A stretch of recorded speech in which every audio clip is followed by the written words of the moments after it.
Hola, buenos días a todos y a todas. Buenas tardes a aquellos que nos siguen desde otros lugares, desde otras geografías. Bienvenidos a este encuentro virtual en el que vamos a llevar a cabo el segundo encuentro abierto al público del programa Higuasa, Reinventar y Tejer Comunidad. Como todos sabéis, hace unas semanas lanzamos este programa coordinado o coordinado con Grigri Projects, en el que de alguna manera buscamos compartir herramientas, experiencias, metodologías para pensar, para repensar nuestros entornos urbanos, nuestras ciudades y hacer de ellas lugares mucho más sostenibles en línea con los objetivos de desarrollo sostenible. El día de hoy, como comentaba, vamos a presentar el segundo conversatorio abierto. Para ello contamos con la presencia de dos colectivos de otros países de la región, Iconoclasistas desde Argentina y Casa Gallina desde México. Susana Moliner luego nos presentará un poco más a cada uno de los colectivos. Y la pregunta que hoy pretendemos no resolver, sino hablar, comentar, son cuáles son los deseos, saberes y problemáticas de mi vecindad, que ha sido también una de las preguntas que nos ha ocupado durante todo este mes en los módulos en los que han participado las personas seleccionadas. Yo estoy seguro que el día de hoy vamos a aprender mucho tanto de Iconoclasistas como de Casa Gallina. Así que sin más le voy a dar la palabra a Susana Moliner, que nos va a presentar la mesa y vamos a iniciar la actividad. Muchas gracias, Susana, y a todos los que nos estáis acompañando. Pues muchísimas gracias, Juan, por esa presentación inicial. Muchísimas gracias al Centro Cultural de España de la Paz, a Denise y a Marta por posibilitar este espacio de trabajo y aprendizaje conjunto. Este es como comentaba Juan, el segundo conversatorio del segundo módulo del programa Higuasa, que desde el mes de marzo hasta el mes de septiembre vamos a estar trabajando con varias personas participantes de los módulos formativos y de los conversatorios para ver qué tipo de estrategias, metodologías y, y posibilidades para poder activar, ¿no? Y retejer esas comunidades en los entornos urbanos y también para tantear otros formatos de lo institucional, desde lo cultural, que sean más permeables a lo que ocurre en sus territorios y a las comunidades que lo habitan. En este segundo conversatorio, como comentaba Juan, tenemos a Iconoclasistas desde Argentina y a Casa Gallina desde México, pero también contamos con varias de las personas participantes del módulo 2 de Higuasa, que estamos súper contentas de contar con ella. Estamos aquí con Tika, con Laura, con Ximena, Patricia, Marisol y Richa, y algunos de otros que están siguiéndonos por Facebook Live del Centro Cultural de España de la Paz. Este conversatorio lo que queremos es un poco trabajar cuestiones que hemos estado desarrollando en estas últimas 3 sesiones, en este espacio abierto, ¿no? Para que también recojamos, bueno, vamos a compartir un poco las cuestiones que hemos estado trabajando estos 3 días, estas 3 semanas, y también recogiendo las preguntas que si desde el vídeo que estáis viendo por Facebook queréis compartir, pues no dudéis también en sumar cuestiones que os vayan surgiendo a raíz de la conversación. En esta conversación lo que queremos es conocer un poco cómo podemos fomentar esa creación de comunidades de aprendizaje en torno a los intereses colectivos y de qué forma conocer esos deseos y esas problemáticas, cómo hacemos para poder generar una política de la escucha, ¿no? Cómo en concreto se puede poner en práctica esas herramientas de mapeo colaborativo que Iconoclasista es un colectivo al que admiramos muchísimo y que nos ha servido de base utilizando varios de sus recursos pedagógicos que comparten, ¿no? en su espacio web, y que nos ha inspirado para poder imaginar y diseñar ese taller de mapeo colaborativo. Y luego en el caso de Casa Gallina también, de qué manera un espacio en un barrio del DF, en México, a través de esta metodología de la política de escucha, crea una programación vinculándose, ¿no? a los intereses de los territorios, ¿no? Y de qué manera esta forma de hacer puede implementar contenidos y acciones en complicidad con las comunidades. Entonces, sin más, voy a presentar a nuestros ponentes. Empiezo por Iconoclasistas, que es, como hemos comentado, es un dúo formado por Julia Riesler y Pablo Ares. que desde 2006 elaboran proyectos combinando el arte gráfico, un precioso arte gráfico del que somos muy fan, talleres creativos e investigación colectiva a partir de esa cuestión de recoger, ¿no? y de representar de otra manera los territorios que habitamos. Realizan talleres de mapeo colaborativo colectivo, perdón, y formación en diversas metodologías, recursos y dinámicas. Y como he comentado, todo su trabajo es de acceso libre, que es una cosa que también de agradecer porque nos ha servido de mucho y nos inspira muchísimo para seguir trabajando sobre estas cuestiones. Y tenemos a Josefa Ortega desde México, de Oaxaca, que está con nosotros también acompañándonos. Es directora de Casa Gallina. Y Casa Gallina, para comentaros un poco, es un proyecto de cultura transdisciplinario que está en un barrio del DF, cuyo programa se enfoca en el aprendizaje de acciones sobre cultura, comunidad y medio ambiente, ¿no? Un tema que también nos interesa mucho desde Hiwasa, ¿no? Esa relación con lo verde y con lo natural, la naturaleza en los espacios urbanos. Josefa es maestra de Historia del Arte, es licenciada en Comunicación Social y cuenta con una especialidad en enseñanza en Historia de México. Desde 2012 ha colaborado con Casa Gallina, donde ha sido curadora hasta 2017 y es coordinadora general del proyecto en 2018, desempeñándose como directora. Tanto en su práctica en Casa Gallina como en otros proyectos, ha presentado un interés por concebir el arte, la práctica artística, como factor de transformación. Como que también esa parte nos interpela mucho, ¿no? De qué manera lo artístico y lo sensible genera como otra manera de representar las formas de estar en la ciudad. Pues nada, muchísimas gracias por estar aquí, Julia, Pablo y Josefa. En este primer tramo de la conversación vamos a estar haciendo así a tres bandas, desde Madrid, desde Buenos Aires y desde DF, bueno, Oaxaca, que estás allí, Josefa, y luego la segunda parte daremos paso a las preguntas de los participantes del módulo para que podamos ahí generar esta conversación a varias bandas con Bolivia. Para comenzar, me gustaría un poco que nos comentaseis, tanto iconoclasistas como Casa Gallina, ¿en qué consiste? Bueno, de alguna manera lo he comentado así rápidamente, vuestras propuestas que hace hincapié, ¿no? En ese trabajo en el territorio, en la cuestión de otras narrativas en lo urbano y de qué manera, por qué nacen y en qué consiste Casa Gallina e Iconoclasistas. Así que no sé si queréis comenzar Iconoclasistas y luego pasamos a Casa Gallina, cuando queráis. ¿Cómo no? ¿Qué tal? Buenos días, buenas tardes a todos y todas. Gracias Susana y el centro por la invitación y un gusto compartir este espacio con Josefa, que es una querida amiga de muchos años. Bueno, nosotros surgimos en el año 2006, comenzamos siempre trabajando como una plataforma de proyectos en la elaboración en una primera fase de recursos comunicacionales, didácticos y pedagógicos para distintas comunidades y movimientos sociales, culturales, educativos, etc.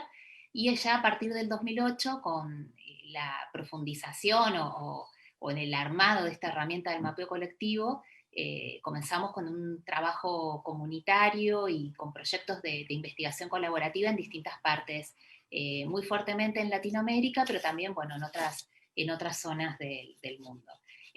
Así que a partir de la dinamización de recursos también pedagógicos, artísticos, cartográficos, lo que buscamos es generar un espacio de encuentro y de conversación que rompa de alguna manera el lugar de la voz legítima, dominante en la enunciación de saberes y que ponga en una situación de paridad a todos los y las participantes que están en este espacio y de alguna manera estimule el compartir estos saberes y estas experiencias cotidianas que todos y todas tenemos en nuestro habitar del territorio, ¿no? ¿Qué es lo que pasa? ¿Qué identificamos? ¿Cómo hacemos una mirada a vuelo de pájaro de ese territorio? Y de qué manera también podemos visibilizar la trama de apoyo mutuo y de resistencia comunitaria, ¿no? De qué manera nos cuidamos entre nosotros, de qué manera transformamos el territorio, y bueno, y en ese sentido la herramienta del mapeo es una herramienta táctica esencial para poder construir este relato colectivo.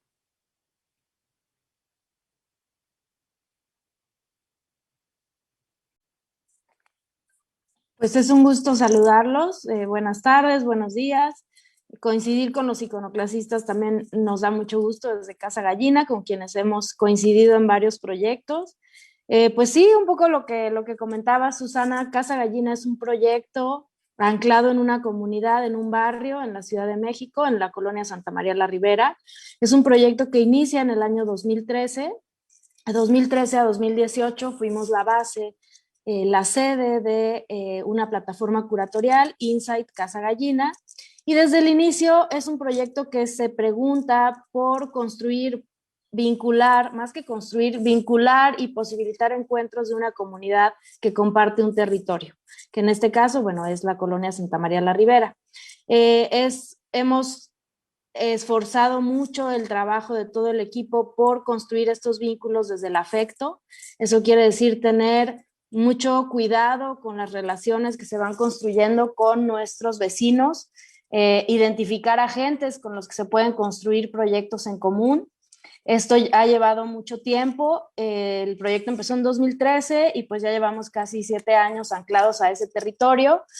El ejercicio de los mapeos nos ha parecido un ejercicio fundamental y permanente. De hecho, uno de los primeros lo hicimos justamente con una invitación que hicimos a los iconoclasistas, pero me gustó mucho también el término que tú usabas, la escucha colectiva. Es una práctica que hacemos constantemente.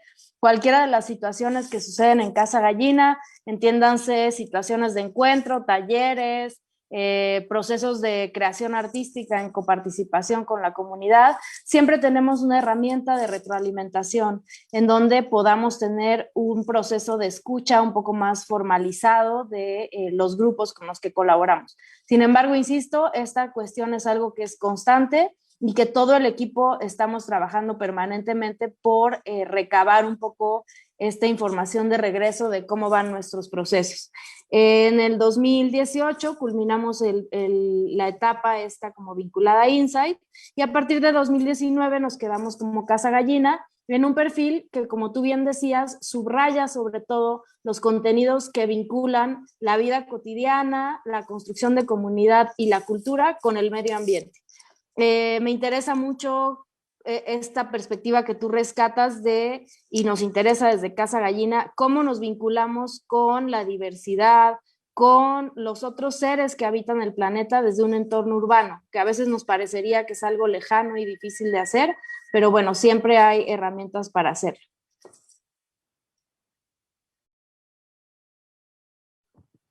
Muchísimas gracias, Josefa. Además, justo hay varios proyectos, ¿no?, que se están desarrollando en estos módulos que estamos realizando, ¿no?, desde el mes de marzo, y uno de ellos tiene que ver un poco con esa cuestión de lo verde, lo urbano, sembrando oxígeno, cosechando salud, que Rita no ha podido estar, pero que estaba como muy, muy interesada, ¿no?, como en esa apuesta que hacéis de la naturaleza en la ciudad, ¿no?, que muchas veces se deja un poco de lado y es tan importante. Quería pasar a una siguiente pregunta, un poco más de base, entendiendo esta cuestión de la colaboración, del aspecto colaborativo de vuestras propuestas, ¿qué implica, ¿no?, en vuestro día a día, en el diseño de vuestros proyectos, qué implica para vosotros colaborar y tejer redes y alianzas en los entornos urbanos? ¿Cómo se afecta, ¿no?, o cómo se permea ese posicionamiento claro, ¿no?, de esa relación con el otro, con esa paridad, ¿no?, de la que hablaba antes Julia, ¿no?, de iconoclasistas, ¿qué implica para vosotros colaborar? ¿Qué hace que vuestros proyectos sean colaborativos, ¿no? ¿Cuál es la necesidad y de qué manera influye la manera de hacer, ¿no? No solamente denunciar de forma más conceptual, sino en lo concreto, cómo se traduce ese aspecto de trabajo colaborativo y colectivo. Bueno, es importante, me parece, recuperar también esta tradición que hay en Latinoamérica, y muy fuertemente la localizamos también en Argentina, justamente de la colaboración en redes, ¿no? En redes de movimientos, en redes de organización, en redes culturales o educativas. Acá la verdad que es como también moneda corriente, en ningún momento, si bien es una apuesta cultural y es una apuesta política poder hacerlo, es nuestro entorno, ¿no? De alguna manera los equipos con los que uno trabaja o los distintos espacios, nosotros trabajamos desde espacios más barriales, muy territoriales, tanto rurales como urbanos, hasta espacios muy institucionales, y en general este tipo de espacios en sus dos grandes escalas están un poco regidos por esta lógica, ¿no? De la colaboración, del compartir, del escuchar, del tejer juntos y juntas qué es lo que hay que hacer, qué podemos hacer y demás. Entonces, dado el marco nosotros nos ubicamos en ese sentido como digamos, dinamizadores de una herramienta, ¿no? Nosotros lo que hacemos es, a partir de la invitación de una organización o de una institución, y de esa previa charla de plantear objetivos y personas con las que se va a trabajar, qué se va a hacer, durante cuánto tiempo y demás, elaboramos una especie de plan, vamos a llamarlo táctico, de trabajo que responda a ese horizonte de objetivos, ¿no? Entonces, en ese sentido, diseñamos las sesiones de trabajo, los recursos con los que vamos a trabajar, con los que vamos a posibilitar que la gente, o incentivar de alguna manera que las personas puedan compartir sus saberes. Vuelvo a insistir con esta idea de la experiencia cotidiana, que los saberes puedan ser de alguna manera técnicos o saberes más formados, pero fundamentalmente que se recuperen los saberes que provienen de instancias no tan visibles, ¿no? Ni en la opinión pública, ni en la agenda, ni para la sociedad. Fundamentalmente de lo que se trata es de generar ese tipo de espacios. Entonces, en ese sentido, lo colaborativo es fundamental, está desde el momento -0, o sea, empieza eso, ¿no? A conversar desde la conversación con los y las organizadoras, después lo que va pasando en el taller. Nosotros siempre decimos, tenemos como una maqueta o un armado del taller básico y que responde a esos objetivos, pero después siempre hay un espacio de azar y de improvisación que se trama a partir de lo que va surgiendo desde lo que plantean los propios participantes, ¿no? Que muchas veces hay intereses que surgen nuevos o temáticas específicas sobre las que se quiere profundizar, y bueno, entonces hay este juego un poco, esta danza que se da al interior de los talleres, donde no hay recetas, sino hay cajitas de herramientas que se van habilitando en ese sentido en base a lo que va surgiendo.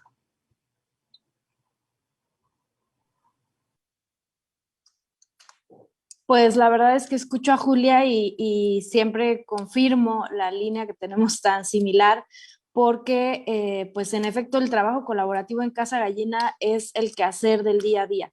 De hecho, para nosotros es muy importante no contar con una programación a priori. Si bien tenemos líneas de interés que son las que guían toda nuestra ética y nuestra programación, para nosotros es muy importante la relación con el contexto. Y esto involucra obviamente a los vecinos con los que trabajamos, pero también una interlocución muy fuerte con todos los colaboradores.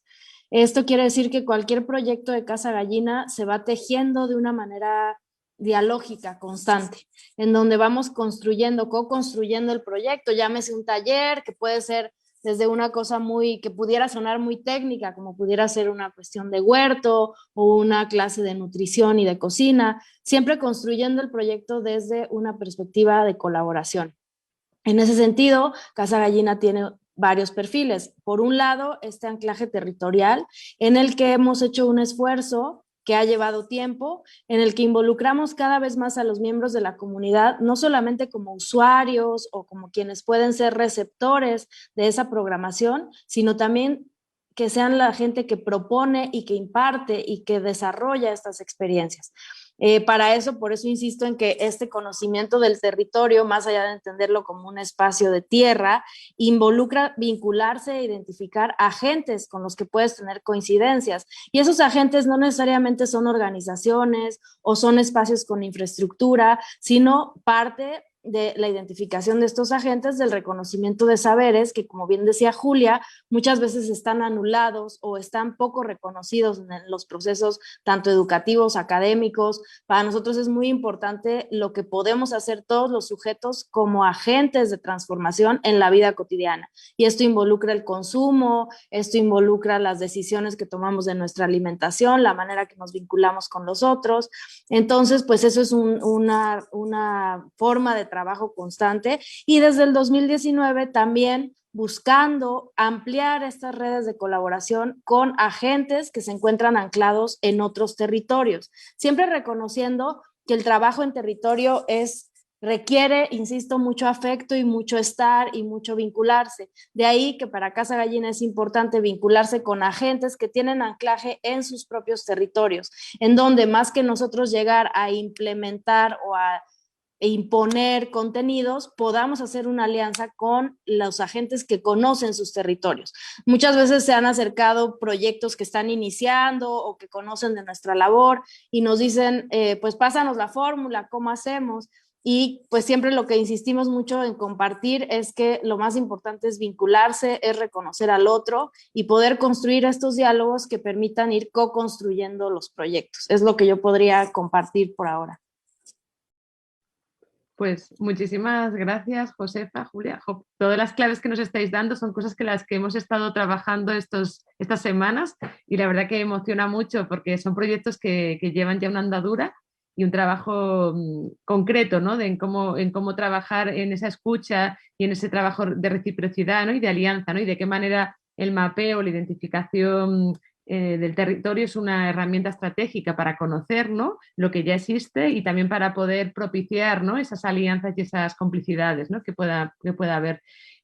Ahora me gustaría pasar un poco para iconoclasistas sobre, bueno, de alguna manera ya lo estamos diciendo y rediciendo, ¿no? Pero de alguna, pues desde vuestro punto de vista, como aportar las prácticas, que puede aportar y qué posibilidades plantea el mapeo colaborativo en proyectos de carácter comunitario. De alguna manera ya lo hemos enunciado, pero un poco más en concreto y cuáles son un poco las formas que tenéis de hacer ese mapeo que no va más allá de un propio diagnóstico, ¿no? Sino que a veces a mí me da la impresión que es una propia herramienta de mediación, ¿no? De conectar y de conocer y de aliarse, ¿no? Entonces, me parece interesante, desde mi punto de vista, cómo la herramienta del mapeo vuestra va más allá del propio diagnóstico o el autodiagnóstico con la comunidad. Y un poco, si podéis contarnos un pelín más de qué es para vosotros esta herramienta en la práctica comunitaria.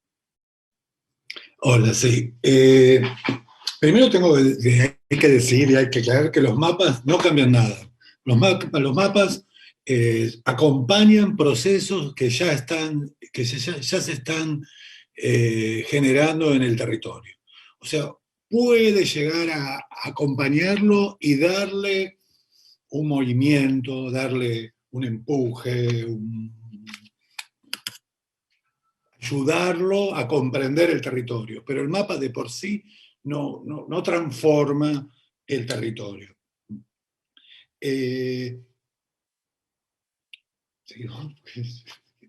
Me quedé con la pregunta hasta ahí. No, bueno, y en ese sentido, obviamente que es esencial poder dinamizar de alguna manera a partir de herramientas otras, ¿no? Cuando uno piensa, estamos trabajando desde otros objetivos y mediante otro tipo de plataformas, estamos haciendo estamos tomando ese desafío de alguna manera de romper con ciertas formas de colonialidad o de legitimidad muy, muy instaladas. Entonces no podemos hacerlo con las mismas herramientas que ya venimos trabajando históricamente, ¿no?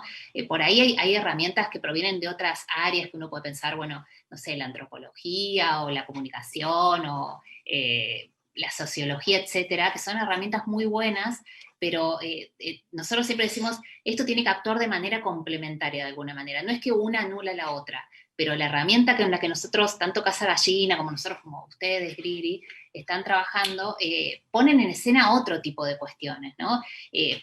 Hablábamos de estos saberes y de estas experiencias, pero fundamentalmente hay toda una performatividad del cuerpo, que es que cuando uno trabaja casi tirado sobre esa mesa, o sobre el piso, sobre el mapa, o sobre distintos dispositivos gráficos que se quieran llevar adelante, se pone en escena otro tipo de cuestiones. Ya no hay una apelación tan quizás racional que se ejerce cuando uno dice, no sé, cuando es una entrevista, por ejemplo, bueno, ¿qué pasa acá? Contame, lo marco en el mapa, ¿no? Cuando yo pongo en escena recursos artísticos, recursos lúdicos, recursos gráficos o visuales, entra también a jugar esta performatividad del cuerpo y donde los saberes del cuerpo también se detonan desde otros lugares. Entonces también nos interesa poder trabajar desde ese lugar, que también ha sido un lugar históricamente menospreciado, fundamentalmente por la academia o por ciertos sectores más cientificistas, ¿no? El lugar del cuerpo, el lugar de la emoción, muy vinculado a la mujer, y este correlato hay que hacerlo también, ¿no? Porque tiene mucho que ver el ordenamiento binario que hay en relación a estas cuestiones y estos saberes. Y yo otra pastillita más. No podemos llegar a un territorio y decir, ay, vamos a hacer un mapeo, vamos a pensarlo. Tiene que haber un interés y el territorio mismo tiene que tener ese interés de pensarse a sí mismo, de pensarse, tiene que haber gente que esté pensando el territorio, que lo quiera pensar. No podemos llegar a un lugar y decir, ay, quiero contar este territorio. Si no hay vecinas, vecinos, vecines pensando el territorio, queriendo transformar, pensando, queriéndolo intervenir sobre el territorio, es casi imposible llevar adelante cualquier proyecto en cualquier lugar. O sea, sí uno lo puede hacer, pero no termina siendo no auténtico. O sea, termina siendo algo para presentar en algún lugar. Sí puede servir como disparador para empezar a trabajar y empezar a conocer, pero siempre se necesita un núcleo que tenga ganas de pensar, pensarse como vecindad o como, o hasta diría como nación, ¿no? Como, o sea, como gente que habita un territorio, habitantes, no sé qué es la palabra.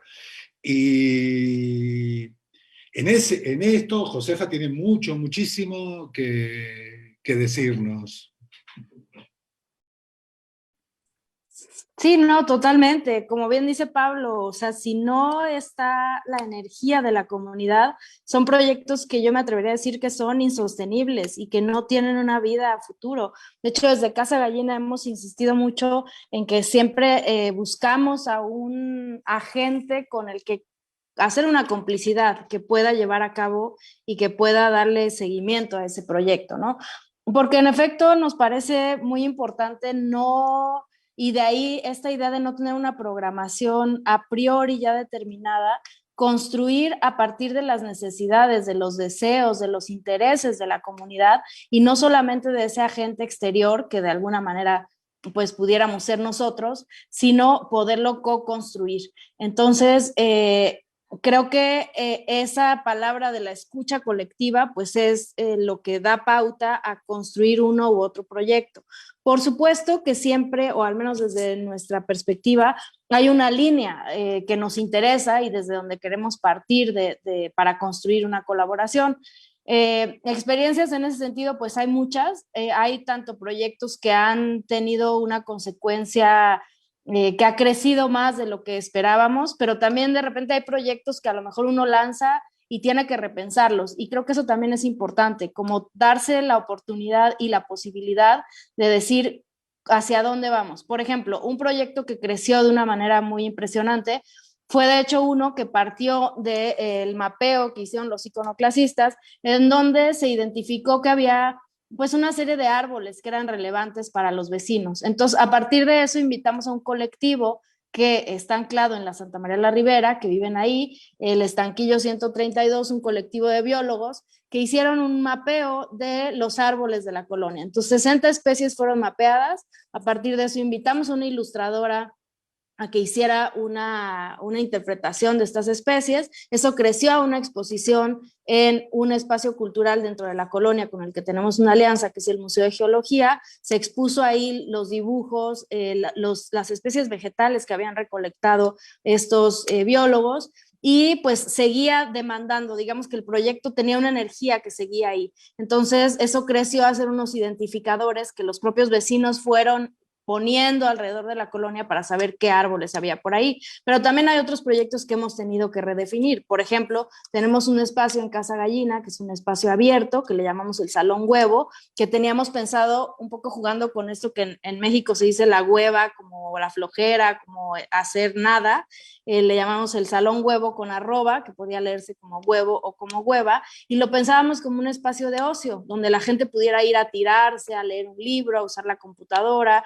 Y si bien sí nos dimos cuenta que era visitado, también nos dimos cuenta que hacía falta más contenido dirigido. O sea, de alguna manera la gente necesitaba encontrar algo, alguna tema al que volver. Entonces lo que decidimos fue que cada 3 meses vamos rediseñando ese espacio y alimentándolo de bibliografía, de películas, de contenidos digitales y de una instalación en el espacio, así como de un programa educativo de proyección de películas, de talleres, pero también rescatando esto del ocio, a lo mejor un juego de mesa. Entonces, por ejemplo, tuvimos uno sobre el maíz, en donde rehicimos un juego de mesa de madera sobre un juego de mesa maya. Entonces, bueno, son proyectos que pues vamos como redefiniendo y yo creo que eso es algo que pues a mí me queda como de una metodología que es importante, no casarse con una idea inicial que no tenga movimiento, sino poder decir, bueno, de esto qué funciona, qué no funciona, cómo lo vamos adecuando un poco, ¿no?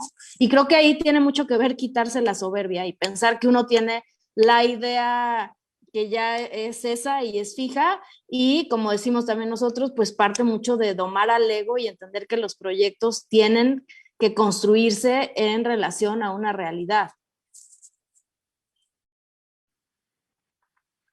Muchísimas gracias ahora, Josefa, ¿no? Con esta cosa de no casarse con una idea, ¿no? Y también Julia contaba esto del baile, ¿no? Del imprevisto, ¿no? Como que también algo muy importante, ¿no? Para generar esos espacios colaborativos. Y también, como quería ahora preguntarte, ¿no? Para Josefa, lo que implica para vosotros el concepto y la práctica de la diversidad biocultural, ¿no? Que enunciáis en vuestro proyecto, y me lleva también al tema de la tierra, del humus y de la humildad, ¿no? La humildad, la raíz latina viene de humus y de la tierra, ¿no? Y esa relación con la tierra y con como un poco no yendo por encima, ¿no? Y ni con todas las respuestas, sino más bien compartiendo preguntas, que es una manera de programar y de generar contenido, es un espacio cultural que me ¿no?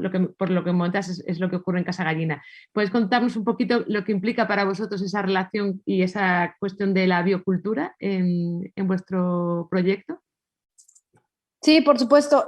Bueno, a partir del 2019, buena parte de nuestra programación está articulada alrededor de estrategias y una de ellas, que empezamos en el 2019 precisamente, es la diversidad biocultural.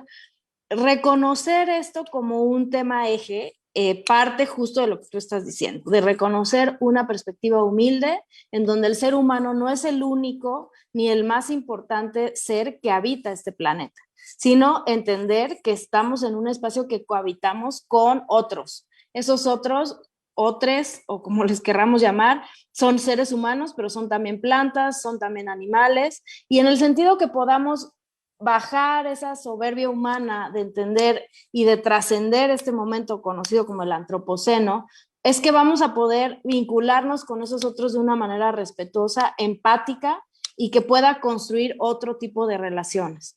Entonces, la diversidad biocultural ha sido un eje fundamental que nos ha permitido abrir posibilidades de interacción con esos otros. Ha habido muchas maneras en que esto se ha materializado. Una de ellas, pues, uno de los primeros temas que trabajamos fue aproximarnos al colibrí, esta especie de aves que pues tiene muchas particularidades, una de las cuales es que es el único ave polinizador. Y esto nos lleva entonces a entender otro tema, que es esta cuestión de la interconexión que tenemos todos los seres en este planeta y que creo que esta pandemia nos ha demostrado que pues estamos todos conectados y que lo que le pasa a uno nos pasa a todos y que lo que hacemos, esa huella que le estamos generando al planeta nos va a regresar de una manera directa e inmediata. En ese sentido, también reconocer que no solamente se trata de una diversidad biológica, sino entender que hay multiplicidad de culturas. En ese sentido, hemos enfocado nuestro trabajo en vincularnos con comunidades en México. Sin embargo, no es algo que esté cerrado y quisiéramos también ampliar esas posibilidades de vinculación. Hemos hecho un esfuerzo porque nuestras publicaciones involucren a lenguas originarias. En ese sentido, ya el 70% de nuestras publicaciones han sido publicadas en otros idiomas. En México, como ustedes saben, se hablan 68 lenguas indígenas. Es una cuestión muy diversa que además es poco reconocida. Digo, pues el Estado-nación nos ha hecho creer que en México se habla solamente español y es algo completamente falso. En ese sentido, nos hemos vinculado con agentes locales que tienen una actividad fuerte en sus comunidades para que hagan, digamos, la apropiación, la traducción dinámica de los contenidos y que podamos después activar esos contenidos en sus comunidades. Eso responde a esta metodología de la que hablábamos antes, de no llegar a imponer contenido, sino poder co-construir estas distintas experiencias.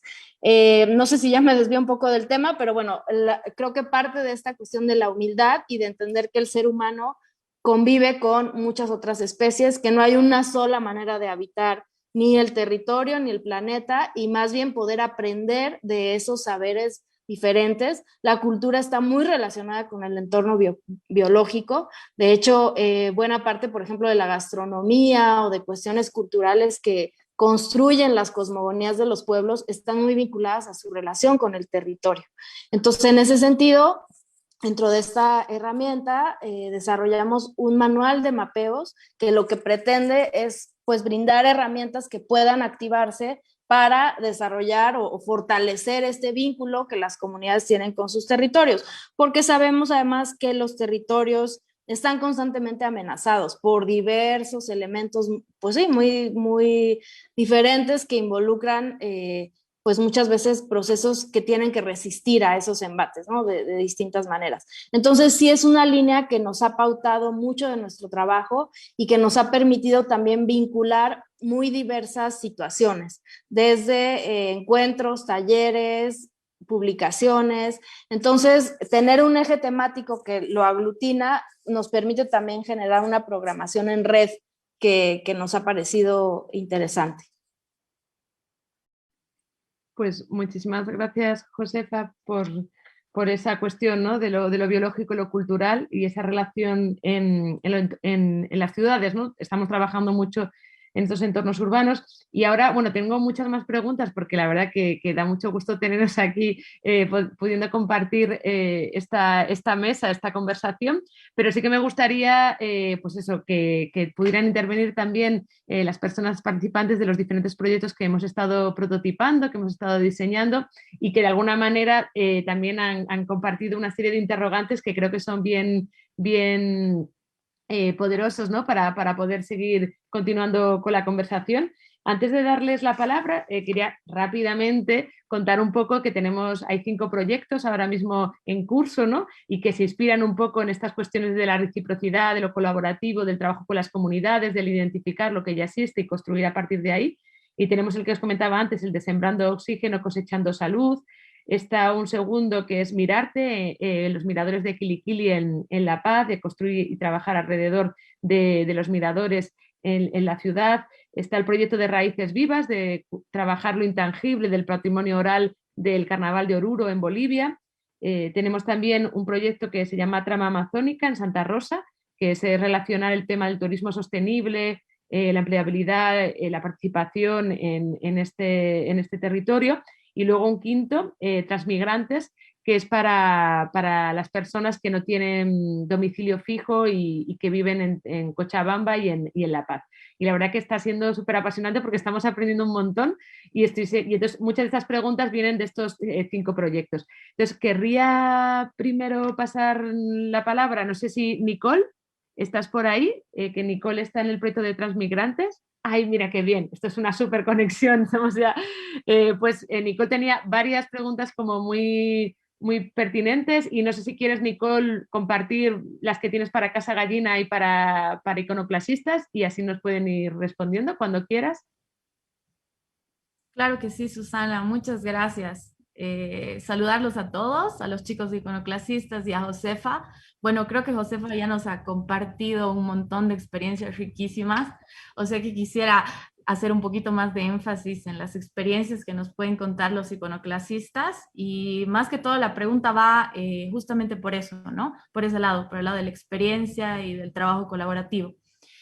¿Cuáles han sido los retos o las dificultades, ¿no? En su defecto, o algunas reflexiones importantes que quizás a ustedes se les quedan después de haber trabajado con ciertos grupos, o hacer como una retroalimentación post mapeo colaborativo, post taller, ¿no? Que quizás entre ustedes conversan un poco y dicen, hemos sacado también esto y hacen comparaciones dentro de todo el trabajo que hacen. O sea, me gustaría que nos las compartan porque creo que pueden ser riquísimas para nosotros. Gracias, Nicole, por la pregunta. A veces no teniendo los talleres enfrente, uno como que se olvida también qué taller, entonces constantemente pienso en Casa Gallina y en el taller de Casa Gallina, porque la estoy viendo ahí. Los retos, el reto en México, en Santa María de la Ribera, es que pensábamos todo el taller minuciosamente antes de ir. Y cuando empezamos a ver el taller nos dimos cuenta que había otras cosas, que no era lo que habíamos pensado. Y lo habíamos pensado colectivamente, ¿eh? Habíamos hecho un viaje anterior a México, a la Ciudad de México, habíamos visto, sacado fotos, viendo todo así, decíamos, bueno, es por acá. Y después empezamos a darnos cuenta que era por otro lado totalmente. Entonces empezamos a jugar otras cartas. Empezamos a hacer, bueno, esto de qué nombre tenían las plantas, porque sabemos los nombres de las marcas, de todo, pero no sabemos los nombres de las plantas, pero que tampoco sabemos mucho de los nombres de los estilos arquitectónicos, que en Santa María de la Ribera está lleno de variables, porque tiene muchas capas, muchos estratos para verlos, para entenderlos, ¿no? Desde funcionalismo hasta colonial casi, y hasta casi, si camino unas cuadras, tenemos Tenochtitlán, así que no es, tiene muchísimos estratos que empezamos a ver, pero también empezamos a ver los estratos de las comidas, dijimos, oh, teníamos acá las problemáticas de precariedad del barrio, claro, y la gente no lo veía como precario. O sea, nosotros íbamos con un preconcepto que pensábamos que eso era una precariedad cuando no era una precariedad. Y en ese sentido nos ha pasado, y ahora vuelvo, por ejemplo, en la ciudad de Córdoba, en Argentina. Íbamos con un colectivo de arquitectos. Los arquitectas y arquitectos, no era un colectivo, era una cátedra de la Universidad de Córdoba. Y vamos al barrio San Martín, a la Plaza de Burros. Es una plaza que tiene un nombre antiguo, porque no hay burros en la ciudad, es un montón. Y el barrio se juntaba ahí, ¿no? Y los arquitectos lo primero, y estudiantes, lo primero que veían era un deterioro patrimonial, que es como un nombre que se utiliza estandarizado. Entonces ellos insistían en ese deterioro patrimonial de la plaza, que era el espacio de encuentro. Y la gente del barrio decía, no, acá no hay ningún deterioro patrimonial, la plaza nos gusta como está. De hecho, le habían puesto unos juegos, medios modernos, y la gente los había movido del lugar porque le habían invadido lugares que tenían previo uso. No sé si se entiende. Entonces, era bien interesante eso porque decíamos, wow, la mirada del especialista tiene otra mirada con respecto a la del habitante del barrio. Y dentro del barrio también hay muchas miradas. No es lo mismo la mirada del migrante, que recién llega, que no sabe bien cómo es, que tiene otra, que la mirada del vecino que vive 3 generaciones, o la del nuevo vecino, en los casos que los barrios se van aburguesando, se van mejorando, que vienen nuevos vecinos. Siempre las miradas de los vecinos es distinta, ven el barrio de distintas maneras. Lo que uno lo ven como tradición, otros lo ven como peligro. O sea, porque las miradas son distintas.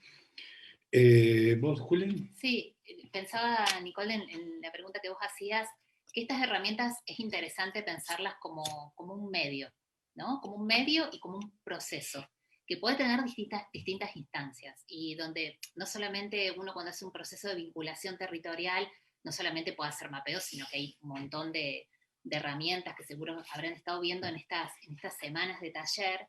Pero digo, pensarlo esto como un proceso, o sea, con algo que se va construyendo pasito a pasito, y por otro lado como un medio para algo, ¿no? Me parece que tener en claro, por un lado, el horizonte de objetivos marca de alguna manera, por lo menos no un camino, pero sí una dirección, ¿no? Hacia dónde vamos, por qué queremos hacer, qué queremos obtener de esto. Y en ese sentido me acordaba de 2 ejemplos, que hablabas esto de los retos y los desafíos.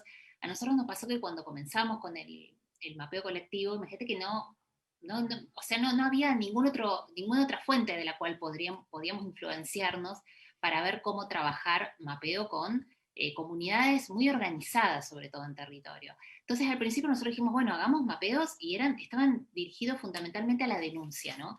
¿Qué es lo malo de tu territorio? ¿Qué no te gusta? ¿Cuáles son las problemáticas y demás? Hicimos 2 o 3 talleres así, que la gente participaba un montón, pero salía totalmente deprimida, porque claro, se veía como un personaje muy chiquito en un escenario comandado por mega empresas o por el Estado o por otras instituciones, y dice, ¿yo acá qué hago? Entonces ahí fue cuando empezamos a incorporar esta idea de trabajar también las resistencias, los modos de organización, las redes de solidaridad y de apoyo mutuo que siempre están funcionando en un territorio, a ponerlas de alguna manera en escena y también a poder articularlas y visibilizarlas, porque no es que uno tiene, cuando hablamos de mapeo colectivo hablamos de vuelo de pájaro. Cuando uno transita un territorio o lo habita, no está pensando todo el tiempo como si lo miraría desde arriba y viera eso como un campo de fuerzas magnético, ¿no? Que se mueve, que se maneja acá, que apareció, no, uno ve, no sé, ves lo que te marca tu camino, ¿no? Ves lo que está alrededor, si no es que estás muy distraído con el celular, ves lo que está alrededor, a lo sumo mirarás arriba y demás. Entonces, por eso también recuperar esta idea de mirada estratégica. Y el reto mayor es que la gente se apropie del material que uno genera. O sea, que lo sienta propio. Por eso lo de trabajar colectivamente, porque uno tranquilamente puede hacer una investigación por internet y decir, bueno, entre Cochabamba, vos estás haciendo el de Cochabamba La Paz, entre Cochabamba La Paz, los recorridos Sí. son tal y cual. Sí, uno los puede imaginar o investigar o saberlo porque lo haces, pero otra cosa es que la gente se apropie de esos conocimientos. Y ese es el mayor reto, que se pueda, que si sale algún material posterior, que lo sientan propio, que lo sientan, y eso no pasa siempre. O sea, no es que es una herramienta mágica por sí. A veces salen mal los talleres, hay que decirlo, nos ha pasado muchas veces. Que no se alcanzan los objetivos o que la gente no participa o que no le interesa y uno por más que se mueve e implementa distintas cosas y demás, sobre todo ahora en el último año en pandemia, haciéndolo online, aparecen muchas dificultades, ¿no? En ese sentido, y bueno, hay veces que no queda otra que darle para adelante y ver qué es lo mejor que puede salir de ese espacio en ese sentido, ¿no? Pero bueno, obviamente que en una escala uno tiene talleres que salieron fantásticos, otros más o menos, otros no funcionaron, y es también una forma de aprendizaje. Como yo decía recién, ¿no? Si uno lo piensa como un proceso, también es como un proceso propio de crecimiento en la herramienta y en este tipo de metodologías tan ricas de trabajo. Entonces, también, bueno, no sentirse mal frente a esas cuestiones que no salen tan bien. Bueno, muchas gracias. Y complementando un poco lo que nos decían, me ha hecho recuerdo a la experiencia que teníamos con el grupo de los chicos, de los transmigrantes, lo que decía Josefa también, de cómo ir transmutando y como reciclando las ideas desde el inicio, que al inicio quizás no han funcionado, y tomar aquellas que sí han funcionado y que vayan evolucionando a lo largo de este proceso, también como decía Julia. Y nos ha pasado un poco eso, ¿no? Si bien teníamos una idea al inicio, ha ido como que evolucionando y modificándose a lo largo del proceso. Y bien, o sea, hemos ido haciendo alianzas que nos han llevado por otro camino. Y como dicen ustedes, esa puerta, ¿no? El beneficio de la duda, de la incógnita, de qué va a pasar, con quién nos vamos a juntar mañana, cuál va a ser la respuesta de las personas con las que vamos a trabajar, creo que nos motiva igual muchísimo. En lo personal me motiva muchísimo. Gracias. Gracias Nicole por tu intervención, y gracias Iconoclasistas por haber respondido sobre esos desafíos, ¿no? y esa honestidad también, ¿no? De las cosas que a veces salen, no salen, y me gustaría ahora recoger una que nos han pasado por Facebook para Josefa, y que tiene que ver, yo creo que también, o sea, con la cuestión de los recursos, pero también con la cuestión del tiempo, ¿no? Que el tiempo es algo muy necesario, ¿no? Para generar estas confianzas, este conocimiento de estos saberes que operan en un territorio. Y pregunta Bárbara Yavarini, para Josefa, ¿el trabajo que realizan es autogestionado o reciben de alguna instancia? Porque, por ejemplo, ¿cómo retribuyen el uso del espacio, lo que los gestionan? O sea, como la cuestión un poco de cómo se mantiene, como el tiempo, ¿no? La cuestión de la sostenibilidad de este tipo de proyectos, que tiene mucha que ver a veces, no siempre, ¿no? Con un carácter también de cómo si reciben apoyos, recursos económicos, se hacen trueque, hay cesiones del espacio. Entonces, como contarnos un poco cómo en lo concreto Casa Gallinas sostiene ese tiempo, ¿no? Para poder producir esos proyectos que realizáis. Claro, sí, nosotros estamos constituidos como una asociación civil, tenemos un par de patronos fundadores que son quienes aportan, digamos, los recursos económicos para poder tener una garantía de operatividad, y cada uno de los proyectos tenemos que buscar fondos para implementarlos. Entonces estamos constantemente buscando aliados, buscando financiamiento.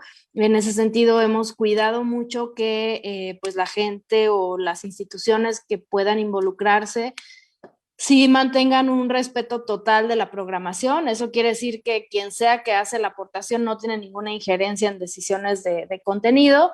Y bueno, pues hemos buscado distintas herramientas, ¿no? Por ejemplo, justo en diciembre del 2020 hicimos nuestra primera experiencia de fondeo colectivo, que fue una experiencia muy interesante, pues nos permitió también entender o construir una comunidad de aliados que pudiesen involucrarse desde la manera de cada uno. Ahora, en términos como de la relación con el contexto, sí hemos buscado mucho generar otro tipo de economías.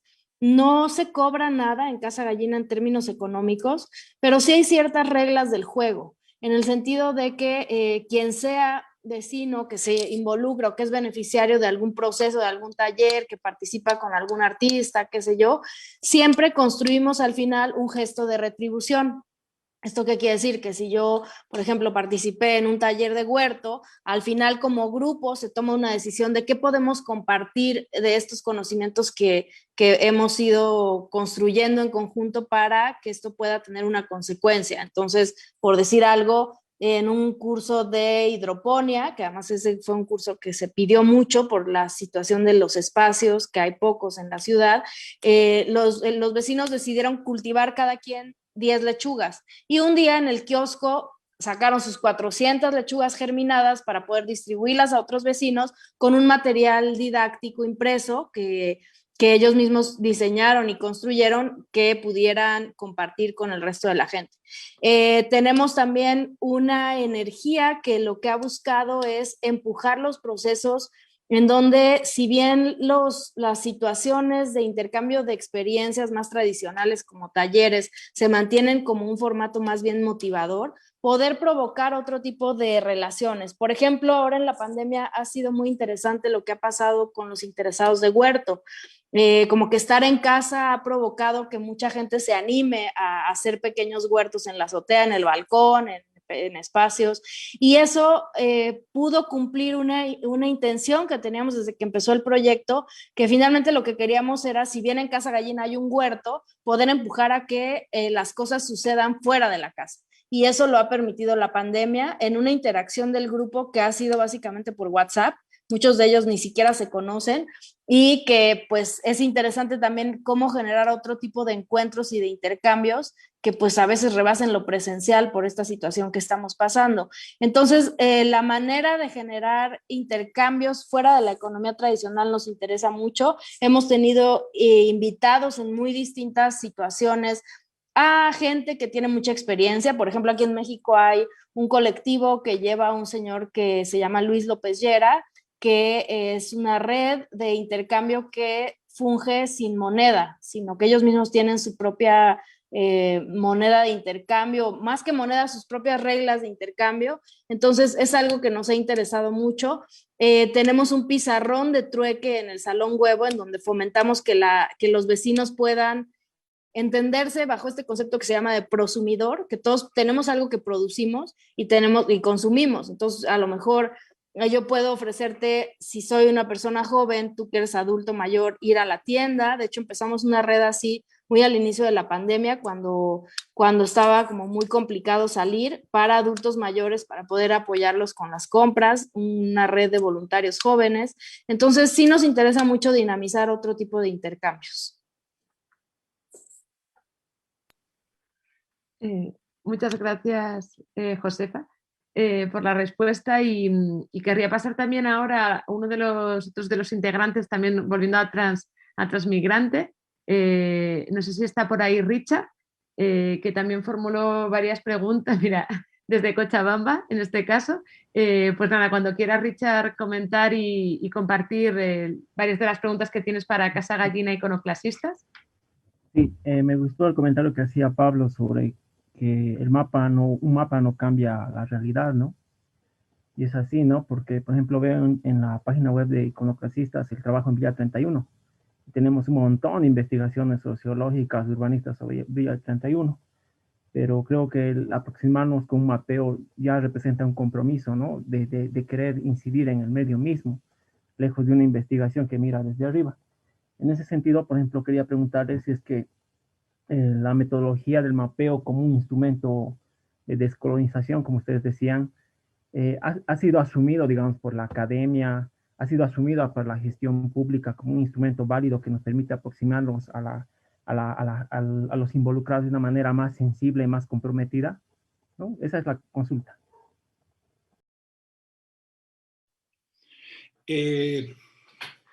No siempre, no, pero sí, muy de a poco. En un principio, no, nada, no era, por ejemplo, en un principio viajamos a 3 años, 4 años que empezamos con el mapeo colectivo, por ejemplo, en México nos invitan del Simposio Internacional de Arte Contemporáneo, CITAC, un salón, un teatro con 300 personas.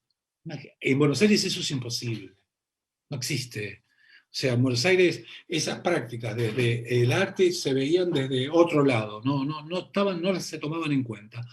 Con el tiempo, después de que sacamos el manual, después de que muchas compañeras y compañeras fueron creciendo y entrando en lugares de gestión del Estado o de gestión en fundaciones, ahí empezó a ponerse en valor, como se dice muchas veces, este tipo de herramientas participativas, pero que también tiene doble filo, porque hay gobiernos, porque también lo hacen como lavado de cara. Vamos a llamar a ser participativo, pero el proyecto ya está desde antes y más o menos lo van dirigiendo para que salga ese proyecto. En el caso pero hay que tener en cuenta que cuando más se van afinando y que se están afinando esta herramienta, porque están continuamente como, no diría evolucionando, pero sí afinándose, como siendo más certera, como que va más al punto cada vez, o sea, es menos general y va al punto que se quiere. Hay que entender que un mapa construido ahora por los vecinos tiene incidencia en las políticas. O sea, un mapa entendible tiene incidencia al menos en el imaginario y en el diálogo.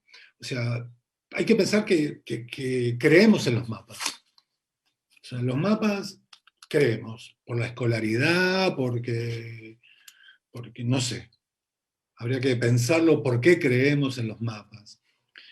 Quizás estaría bueno pensar eso, por qué creemos en los mapas, pero los mapas son buenas respuestas para dialogar con las instituciones. Los mapas, no solamente los mapas, sino también las tortas, los gráficos, todo eso está muy bueno para poder dialogar, que las comunidades puedan generarlos colectivamente, en consenso, dentro de lo posible, que obviamente nunca existe ese consenso general en una comunidad, pero para poder utilizarlo, ¿no? Porque en un momento que no tenía ningún plus, que no era válido, como decía Julio en un principio, o Josefa también, esas voces estaban subalternizadas, no tenían ningún valor. Ahora esas voces empiezan a tener un valor. Pueden incidir en las políticas públicas, los mapas sí pueden incidir, y de a poco se va logrando. Obviamente que es muy complejo. Algo, Richard, que te quería comentar, también interesante en relación a eso, es que de repente estas herramientas, con el paso del tiempo, empezaron a resonar con otras tradiciones latinoamericanas de trabajo comunitario, que las tenemos y muchas en nuestra región. Uno piensa en las pedagogías críticas de Paulo Freire, piensa en la investigación acción participativa del sociólogo colombiano Falsborda, incluso en el uso de las cartografías críticas por parte de fundaciones y ONGs en los años 90, tanto en México como en Colombia, fundamentalmente, y en Brasil también, en relación al trabajo territorial para demarcación de territorios indígenas, ¿no? Si bien son herramientas que se utilizan desde otros lugares, todas terminan resonando porque apuntan a generar estos espacios de trabajo comunitario con objetivos transformadores, ¿no? Y ni hablar lo que ha pasado en el último tiempo con el avance del movimiento de mujeres. Hay también, como decíamos al principio, ¿no? Toda una pedagogía del cuerpo, de la escucha, del cuidado también y demás, que el feminismo y el movimiento de mujeres ha puesto también, ha reforzado mucho y ha puesto muy en escena, ¿no? Y entonces me parece que está bueno también pensarlo como ampliamente, ¿no? Como un panorama donde se van tejiendo también y se van acompañando y reforzando mutuamente muchas de estas técnicas y experiencias que vienen desde los años 60, 70 en América Latina. Entonces, no es que uno de repente sale algo como una novedad, sino que, bueno, quizás es una vuelta de tuerca, es algo que cambia, ¿no? Pero que cuando va derivando y cuando va creciendo, de repente empieza a encontrarse en afinidad de una red de metodologías muy, muy amplia.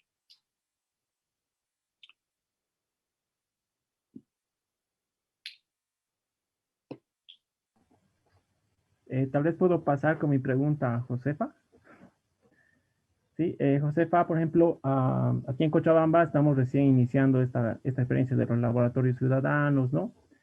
Y estamos en una etapa, por ejemplo, donde nos está haciendo difícil convocar a más voluntades, ¿no? Para continuar con algún tipo de intervenciones que han tenido sus resultados. Y la consulta es, o sea, ¿cómo hacemos para convocar a estas voluntades, ¿no? Que están incidiendo en el espacio público, que están ayudando a construir lo común, ¿no? Pero que necesariamente tienen que renovarse para hacerse sostenible. O sea, no podemos seguir convocando a los mismos porque resulta que la gestión pública no nos puede ayudar a resolver algún problema, pero llamemos a esos que sí están haciendo algo, ¿no? Entonces, y sabemos que en ese espacio hay que también trabajar las redes, ¿no? ¿Algún consejo de la experiencia en cómo ustedes están trabajando desde Casa Gallina? Muchas gracias, Richard. Pues sí, creo que lo que tú estás planteando es un reto que se presenta constantemente. Todos los territorios son espacios en disputa y muchas veces hay quizás los agentes que se reconocen como más activos pueden no solamente autorreconocerse como un poder de ser los únicos, de tener una voz, sino también, y lo digo desde la experiencia de acá, muchas veces hay conflictos entre ellos. Y en ese sentido, cuando uno empieza un proyecto, al menos nosotros la decisión que tomamos, pues es convocar a individuos, a agentes que puedan tener afinidad. Y en ese sentido nosotros buscamos, quizá por el contexto en México, que sí, pues los territorios están muy erosionadas, las vinculaciones de uno y otro, justamente por esto que acá llamamos grilla entre agentes que ya se conocen, que ya tienen conflictos. Entonces nosotros lo que buscamos fue construir un espacio, por llamarlo de alguna manera, neutro, en el que no nos vincularan con ninguno de esos ejercicios que ya tenían una larga fila de poder, por decirlo de alguna manera. Entonces, lo que nos funciona, pues es ir construyendo alianzas de acuerdo al proyecto específico, más que casarse con un agente u otro de acuerdo a su línea, porque acá muchas veces están vinculados a partidos políticos, por ejemplo, ¿no? Y eso ya implica un tema de tensión y de conflicto, sino más bien poder construir alianzas en torno a proyectos específicos. Y esos proyectos, en nuestro caso, siempre están vinculados con la vida cotidiana. Eso permite que en realidad todos somos agentes potencialmente que nos interese involucrarnos en eso. Por ejemplo, tenemos un trabajo muy fuerte con las escuelas públicas, que ha sido difícil en un inicio vincularnos, pues por todo lo que implica una institución así, que en México muchas veces pues son situaciones muy precarias donde se están solucionando problemas día a día y encontrar energías que quieran, digamos, como ampliar su margen de acción puede ser complicado. En ese sentido, nosotros lo que buscamos es pues poder entender las necesidades de ese otro y más que construir un proyecto que ya tuviésemos nosotros ideado, entender cómo hacemos para que nuestra labor sea recibida de manera que aligere esas necesidades y no que aumente la carga de trabajo. Y eso solamente se puede construir conociendo a ese otro y entendiendo y siendo empático. Entonces, pues yo más bien mi sugerencia sería como entender un poco esas necesidades y desde dónde lo que estamos construyendo puede abonar a aligerar esos procesos para que entonces la gente encuentre un sentido a sumarse a esa energía que le estamos, pues que estamos convocando a construir en conjunto. Pues no digo que sea fácil, en realidad el vínculo con la comunidad y poder generar esta energía es lo que a nosotros nos ha llevado más tiempo. No sé cómo sea en Cochabamba, pero en México la cuestión organizativa está muy erosionada, sobre todo en las ciudades. Hay una tradición que ha construido, digamos, desde el Estado y desde los partidos políticos, que los liderazgos que empiezan a surgir comunitarios son cooptados, ¿no? De manera muy inmediata y muy fácil, y eso hace que más bien un poco lo contrario a lo que nos comentaba Pablo hace rato, que en Argentina hay como toda esta tradición de organización. En México eso está completamente minado. Entonces, ¿eso a qué nos ha llevado? A que de repente a lo que le apostamos es a construir desde el gesto, reconstruir o brindar espacios donde se pueda reconstruir ese tejido con situaciones que pueden sonar sencillas. Por ejemplo, organizábamos, y eso con la pandemia desgraciadamente está en pausa, una cena al mes en donde invitábamos a 12 vecinos al azar para poder coincidir en una mesa. Y eso puede sonar que es algo mínimo, y quizás lo es, pero permite construir relaciones desde el afecto, como hemos hablado, en donde yo puedo identificar que tú eres mi vecino, que sé tu nombre, que podemos construir un proyecto juntos, en donde tenemos más que ver, mucho más en común que lo que nos pueda distanciar. Entonces, pues ahí los contextos varían mucho, cuáles son los gestos o las maneras que se puede construir esto también son muchas. Nosotros construimos esta cuestión de las cenas, pero bueno, hay otros compañeros que lo ejercitan de otra manera, por ejemplo, convocando un día al mes quizás a coincidir en un espacio, en una situación un poco más relajada. O sea, quizás entrar a un tema que puede generar tensión de inicio puede no ser la mejor estrategia, ¿no? Sino quizás poder construir estos vínculos en una situación mucho más abierta, positiva, constructiva, y poco a poco se irá construyendo cuál es el problema común que se quiere resolver. En cuanto a los laboratorios, nosotros pudimos coincidir y trabajar con miembros de Media Lab que están acá en México, y desarrollar laboratorios en conjunto. En ese sentido, bueno, ustedes saben que la aspiración de un laboratorio, sobre todo por tiempos y por alcances, pues si se llega a un prototipo es bastante, porque requiere pues mucha energía, pero pues en ese desarrollo de prototipo involucrar a quien lo va a usar. O sea, creo que ahí también sería muy importante entender para quién se está construyendo ese proyecto. Un poco subrayando lo que decía Pablo, así como en el territorio uno puede tener, asumir cosas que uno imagina, pero que quien vive esa experiencia es muy diferente, pues lo mismo, si uno está construyendo un proyecto, más bien involucrar a quien lo va a usar es la manera en que eso pues funcione. Entonces, por ahí iría un poco mis ideas. Muchas gracias a los tres. Pues muchísimas gracias, Richard. Y quería pasar también ahora la palabra, que tiene una pregunta o unas preguntas, Marisol Soto, que participa en otro de los proyectos, el de Raíces Vivas, el de Oruro, y que, bueno, si quieres también, Marisol, contarnos un poco del propio proyecto y las preguntas que querías compartir con Julia, Pablo y Josefa, cuando quieras. Gracias, Susana. Primero, mil gracias a Josefa, a Julia y a Pablo por esta riquísima charla. Bueno, como les decía Susana, yo soy parte de un grupo que se llama Raíces Vivas. En el grupo, los integrantes apostamos a que el tema cultural y la revalorización de nuestras identidades ayuda mucho, sobre todo, a hacer comunidad y a hacer cohesión en una ciudad. Nosotros creemos firmemente que un territorio, ya sea un territorio urbano o un territorio rural, responde a una identidad, ¿no? Entonces creemos que a través de estas manifestaciones culturales y todo lo que nosotros somos, entendiendo de que Bolivia tiene tanta tradición, tiene tanta historia, y una mayoría de los países hispanos y latinoamericanos tenemos esa riqueza cultural de la cual debemos sentirnos orgullosos, pero que además también deben ser transmitidas y deben ser reconocidas por el mismo hecho de tener ese sentido de pertenencia de algún lugar y hacer comunidad. Y el hacer comunidad genera muchas otras ventajas más en la sociedad. Entonces va enfocado de manera general en nuestro proyecto, en hacer esta revalorización y este reconocimiento de identidades y culturas sobre todo. En ese sentido, nosotros hemos planteado una idea piloto en la ciudad de Oruro, donde esta ciudad tiene una festividad tradicional que es muy importante para esta ciudad y para la gente que lo habita, para los orureños, ¿no? Es la fiesta del carnaval. En Oruro se vive esta fiesta con todo, en todo su esplendor.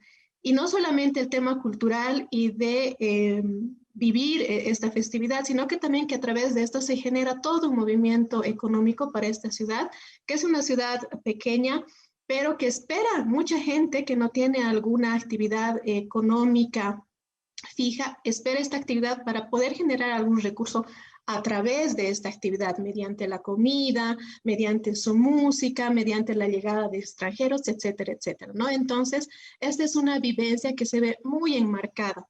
Lamentablemente, todos sabemos que el tiempo de la pandemia nos ha cambiado la vida absolutamente a todos. Y uno de los sectores que más ha sido afectado, lo considero, es el sector cultural y el sector artístico sobre todo.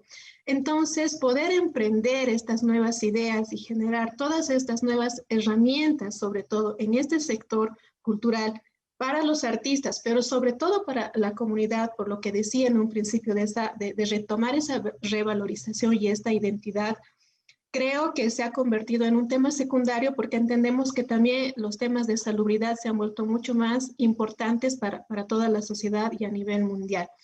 Entonces, en ese sentido, a mí me da mucha curiosidad, sobre todo saber algunas recomendaciones o algunas pautas por parte de ustedes para poder conseguir las herramientas o poderlas plantear de manera mucho más efectiva o mucho más llamativa para el ciudadano en nuestro mapeo de actores y que no se vaya menospreciando estas actividades de reconocimiento y revalorización cultural. Eso para Josefa y para iconoclasistas, por favor. Bueno, Marisol, mucho gusto. Bueno, primero tener bien claro un primer objetivo, aunque sea un objetivo muy general para organizar este espacio. Como bien vos decís, hay que saber dosificar este tipo de espacios porque la gente si acude y no se siente interpelada, se aburre, además, no va a haber una continuidad. Y como esto es un proceso, la idea es poder ir siendo lo más efectivos de alguna manera posible, ¿no? En cuanto a la convocatoria. Entonces, de repente uno piensa si lo que se quiere es visibilizar la red, ¿no? De actividades, todo lo que se mueve alrededor del Carnaval de Oruro desde distintos planos, ¿no? Artísticos, comerciales, habitacionales, ¿no? Del turismo, todo este gran entramado. Ahí podés hacer una convocatoria muy abierta porque vas a tener sectores muy diversos, ¿no? Por ejemplo, esta primer convocatoria tan abierta te va a permitir a vos ver como distintos discursos en relación al tema, distintos objetivos que surgen en relación a la temática que a vos te interesa, y podés de ahí elegir. Por ejemplo, decir, bueno, ahora solamente voy a trabajar con la red de artistas, de personas vinculadas a toda esta trama y haces una nueva convocatoria, pero ya más dirigida. ¿Pero por qué? Porque vos ya tuviste una previa, donde permitiste que emergiera de repente, que hubiera mucha variedad de voces, y que apareciera mucho, incluso el espacio puede ser hasta un espacio que intente compartir cuáles fueron las problemáticas del último año o del último tiempo en relación a la organización del carnaval, cuáles fueron las principales problemáticas y de qué manera se intentó saldar, ¿no? Atravesar o sortear este tipo de obstáculos. Ese es un taller como muy de base, digamos, muy simple de llevar adelante, pero que a vos te va a dar mucha información. Entonces, cuando vos veas todas esas problemáticas y ese recursero, digamos, o esa estrategia que utilizaron las personas para sortear estos obstáculos, vas a decir, estaría muy bueno ir por acá. Ya sea porque es un objetivo táctico para ustedes o porque es un deseo que aparece mucho en la comunidad de participantes del taller, ¿no? Algo que insiste, algo que se repite, algo que vuelve. Entonces uno dice, bueno, si voy por acá sé que la gente va a participar durante todo el proceso. Pero eso, bueno, nada, es como, yo creo que este primer mapeo, que incluso lo pueden hacer entre personas, por ahí aliados estratégicos, que no sea que no sea abierto, que vos invites, qué sé yo, a 15 personas de confianza, de distintos sectores, que puedan hacer esta voz pública, ¿no?, al interior del taller y hacer este diagnóstico situado sobre esta temática, y a partir de ahí, con ese material, a vos te permita hacer un proceso de talleres con distintos actores y a partir de distintos objetivos. Esa puede ser una vía, ¿no? No sé si a vos se te ocurre alguna otra cosa. Sí, a mí se me ocurre que mientras el tiempo que no haya carnaval, es interesante, claro, porque se puede hacer online, pero imagínate, hay que poner todos los bronces, todas las bandas, esas bandas militares, ponerlas online, todas tocando desde su casa sería espectacular, pero bueno, se necesitaría bastante. Y transmitirlo al mundo, ¿no? Con una cuota para que ayude a... Pero mientras que no haya carnaval, también está bueno porque seguramente hay mucha historia escrita sobre cómo llegaron los instrumentos a partir de las bandas militares, pero los distintos barrios seguramente tienen sus tradiciones, sus músicas, sus formas de ensayo, sus formas hasta los más viejos que vienen con el carnaval, empezar a recuperar en este momento parado, empezar a recuperar las historias del carnaval, de los instrumentos, ¿no? Porque son instrumentos importantes, tubas, el carnaval de Oruro es una locura. Yo nunca estuve, me encantaría estar a 4.000 metros escuchando que todos los bronces te tiran para atrás. Pero bueno, es muy difícil, ¿no? Es como, también es un mundo que nosotros somos de La Pampa, planicie total, donde el carnaval es todo salto y barrial, ¿no? Y construcción barrial. Y muy precario. No es turístico casi, es para nosotros, ¿no? Excepto el norte. Excepto ya los más tradicionales, sí. Así que me parece que es una mina de oro. Sí, es el tema es mina, espectacular. el carnaval de Oruro, porque a la vez tampoco es tan conocido en el mundo, como que... No, y también vos podés pensar al mapa como este aliado estratégico para darte este diagnóstico situado, pero a partir del mapa y las informaciones que se obtengan, vos decir, bueno, no, vamos ahora por el lado de historias, ¿no? De historias, y ahí ya aparece el tema del video entrevista, o sea, que no hace falta utilizar el mapeo para todo, digo, o el mapa para todo, ¿no? Que uno puede, el mapa que te sirva como una plataforma para otra cosa, eso me parece que está bueno también para tenerlo en cuenta. Hola Marisol, mucho gusto. Pues nada, a mí lo que me gustaría sería como insistir en este concepto que tú rescatas de la identidad. Yo subrayaría que la identidad es un concepto que siempre está en construcción. Entonces, algunas veces creemos que la identidad se construye por estas razones históricas que reconocemos como del acervo que alimenta nuestra vida, y en efecto es un elemento importante, pero también entender que los grupos tenemos identidades que son muy variables y que quizá eso también te puede dar a ti herramientas de reconocer valores que quizás son más allá de lo que desde fuera pudiéramos reconocer como algo muy común o muy tradicional. O sea, muchas veces las tradiciones adquieren vida cuando se ejecutan de maneras diversas. Entonces yo nada más subrayaría como esa perspectiva de que la identidad es un proceso que es cambiante y que quizás justamente identificando, conociendo qué ha construido, qué construye esa identidad en este momento de esa comunidad, es donde se pueden encontrar también sus valores. Yo entiendo que ahora, y bueno, siempre toda la cuestión económica es fundamental y más en la crisis en la que estamos ahí pasando. Yo también ahí subrayaría la idea de pensar qué uso va a tener eso, porque, bueno, no sé si lo hemos hablado, pero Los mapas también pueden ser, o los mapas y la investigación de un territorio y la vinculación con comunidad, herramientas usadas para un mal uso. Y eso me lleva a pensar pues la presencia de la gentrificación y de estos procesos en donde lo turístico puede acabar siendo, o puede empezar siendo una cuestión seductora que dinamice la economía, pero puede ser capitalizado por proyectos que no necesariamente van a traer un beneficio a la comunidad.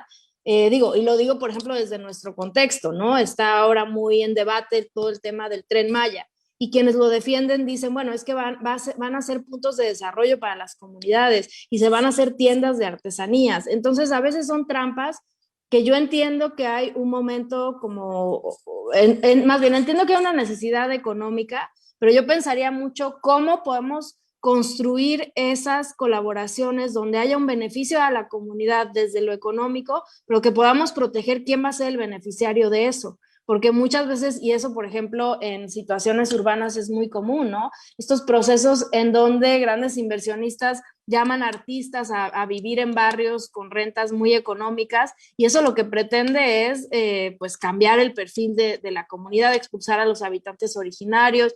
Entonces yo sí estaría como muy alerta de, si bien es muy importante la dinamización de la economía, pues entender cómo construimos estos procesos y estos proyectos que se conciban desde un inicio para un beneficio a la comunidad y que no acaben siendo capitalizados desde otro lugar. Yo prendería mucho ese foco porque siento que pues desgraciadamente hay muchos agentes y muchos factores que están pues voraces, ¿no? A los que puede uno estar abonando sin ni siquiera tener conciencia de eso. Y insistir eso en que la identidad es un proceso que está en construcción constante. A lo mejor yo también sugeriría lo que decía Julia, o sea, está muy bien tener como este objetivo macro, pero a lo mejor enfocarse en uno de ellos, que eso te lo va a permitir el diálogo con otros de tus colegas o de la gente con la que habiten este espacio, a lo mejor irlo enfocando en ciertas temáticas, en ciertos proyectos muy concretos, puede construir algo mucho más específico. Totalmente de acuerdo contigo, Josefa, Julia y Pablo. Creo que no hay que perder de vista la esencia del proyecto como nosotros lo hemos planteado y hay que tratar de encaminar en conseguir ese objetivo en sí. Mil gracias a los tres y de antemano ya Pablo está invitado al carnaval.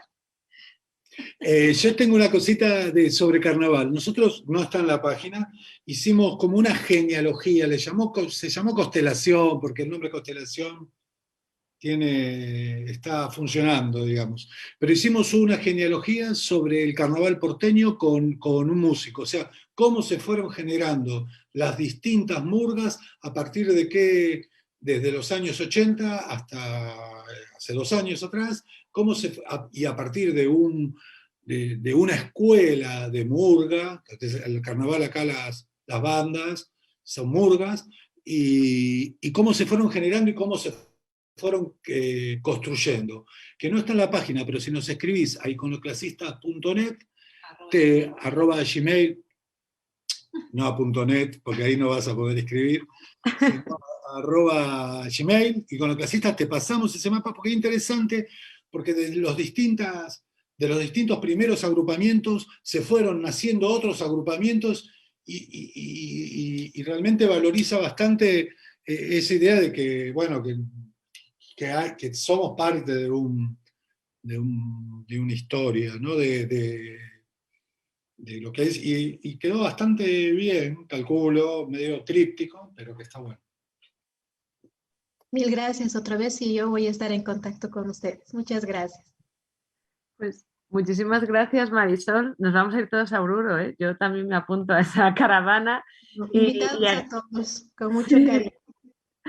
Y agradeceros, o sea, vamos a pasarla para otra vez, pero de verdad que lo que estáis apuntando, Josefa, Julia y Pablo, está siendo súper importante y rico, ¿no? Para los proyectos y creo que inspirador para todos los que están escuchando la emisión de Hiwasa. Quería pasar ahora la palabra a Laura Derpi, que está en el grupo de Mirarte, Artes Urbanas Tejiendo Comunidad desde el Cielo, que es un proyecto que se realiza en este mirador que se llama Kili Kili, que me encanta el nombre, soy muy fan, no se me olvida, Kili Kili. Y nada, cuando quieras, Laura.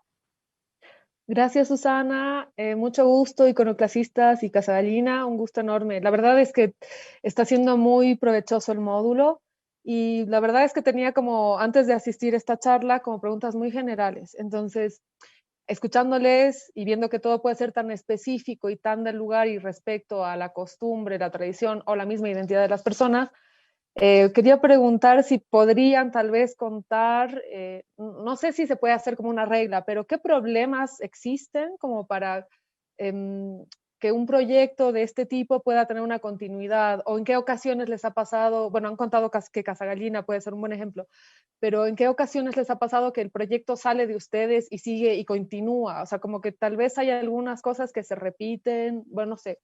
Pero la pregunta sería esa, como, ¿qué problemas encontraron para que pueda ser sustentable un proyecto determinado o qué cualidades encontraron para que uno siga adelante? Gracias. Bueno, algo cortito. Te comento, Laura, que a nosotros nos pasa un poco al revés, porque en las invitaciones a colaborar que tenemos con estas comunidades o estas instituciones, en realidad los talleres siempre entran a ser como un granito de arena dentro de ese largo proceso. Entonces ya vienen trabajando, nosotros les aportamos estratégicamente en algún punto en especial y luego continúan trabajando. Entonces no tengo mucho para aportar en ese sentido, ¿no? Porque realmente las comunidades ya están organizadas o las instituciones ya están con sus proyectos en marcha, entonces en ese sentido abonamos a algo muy particular. Le voy a pasar la palabra a José porque ella seguro tiene algo mucho más interesante para comentarte. No, pues tiene mucho que ver con lo que dice Julia. En realidad, los proyectos que tienen más garantía de sobrevivir son estos que tienen una energía propia.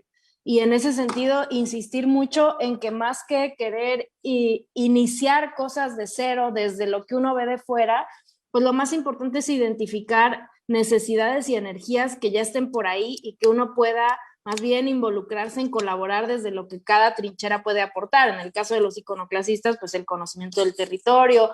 En nuestro caso, bueno, ha sido muy, muy variable, ¿no? Nosotros tenemos la fortuna de tener un espacio físico y cierta infraestructura. Por ejemplo, un programa que tenemos de servicio a la comunidad que se llama la Prestaduría Vecinal, que es una biblioteca de herramientas donde los vecinos pueden ir a tomar en préstamo taladros, casas de campaña, máquina de coser, qué sé yo, surgió un poco de una necesidad que identificamos en la colonia. Hay mucha actividad en Facebook, en grupos de Facebook que se llaman así, Colonia Santa María la Ribera, e identificamos que había varios vecinos que decían, quiero activar cosas que tengo en casa sin usar, quiero compartir, mi esposa tiene su vestido de novia que pues obviamente nunca volvió a usar y quiere que alguien lo use. Entonces hicimos una serie como de reuniones con esos vecinos que identificamos que tenían estas preocupaciones y vimos que era un proyecto que podía funcionar. Actualmente ya la Prestaduría Vecinal tiene 4 años, tiene casi 6 préstamos cada día que abre. En un inicio, cuando, digamos, empezamos el proyecto, sobre todo vecinas mayores nos decían, están locos, les van a robar todo el material que van a tener ahí. Y bueno, afortunadamente ha generado una red de confianza en donde los poquísimos herramientas que no han regresado, hemos hecho publicaciones en Facebook explicando lo que pasa y la propia comunidad le exige al vecino que no haga una acción que va a dañar a un proceso, pues más bien a un servicio comunitario. Entonces, yo creo que para que algo tenga posibilidad de sobrevivir, pues sobre todo tiene que haber una energía que lo alimente y pues de ser posible encontrar las herramientas para que eso funcione. No tiene por qué ser algo caro tampoco, y por eso hablaba antes de la necesidad. O sea, muchas veces es importante conocer qué necesidad podemos solucionar o nos podemos involucrar para aligerar, y si un proyecto sirve para aligerar una necesidad, es muy probable que quienes tengan esa necesidad lo hagan de una manera orgánica y se involucren para solucionarlo. Entonces yo por eso creo que sí, la identificación de deseos, de necesidades y la construcción de proyectos en torno a eso es lo que puede garantizar su sostenibilidad.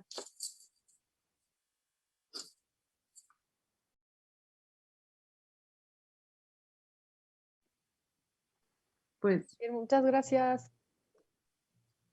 Gracias Laura. Tenía otra pregunta de parte de Rita, que es participante del proyecto que os comentaba de Sembrando Oxígeno, Cosechando Salud en La Paz. Y lanzo una pregunta, pues una pregunta complicada, ¿no? De respuesta, que cuando hacemos este tipo de proyectos que tiene mucha parte, como comentabas, Josefa, afectiva, ¿no? Emocional y de generar estos vínculos, ¿qué pasa cuando termina, ¿no? ¿Cómo se sostiene? Entonces, la pregunta es cómo mantenemos viva la participación después de culminar el proceso, ya que las problemáticas se han multiplicado, o sea, los problemas siguen avanzando, se van transformando, ¿no? Pero ¿qué pasa del después, ¿no? Que muchas veces, o sea, en el caso de Casa Gallina ya hay un espacio, en el caso de Iconoclastistas cuando termina ese taller, ¿cómo es esa devolución? ¿Qué pasa una vez que se ha activado, ¿no?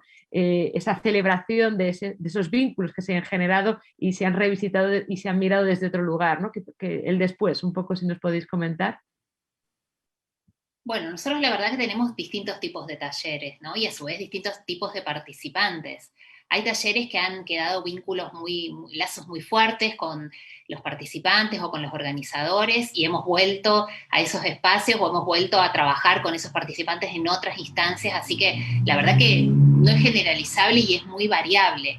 Sí nos pasa que en los últimos años estamos dando talleres de formación en estas herramientas. Entonces, por ahí los vínculos también pasan más por una continuidad en el asesoramiento o en el consejo o en la consulta o en el intercambio de materiales o que esta cosa que siempre vuelven después los trabajos que la gente hace a partir de los talleres o a partir de compartir estas herramientas, vuelven muchas veces y acá hay algo muy interesante para decir, es que todos ganamos, ¿no? Porque nosotros vamos incorporando mucho en ese ida y vuelta ideas que surgen de los participantes, incluso me acuerdo en los primeros tiempos pudimos armar como esta caja de herramientas de iconografía en base también a ida y vuelta sobre los nombres, las nominaciones, el tipo de dibujos, entonces todo esto va creciendo y como se comparte y queda disponible para el común, es un proceso muy rico para nosotros realmente. Entonces, yo solamente veo como aspectos positivos en el después, ¿no?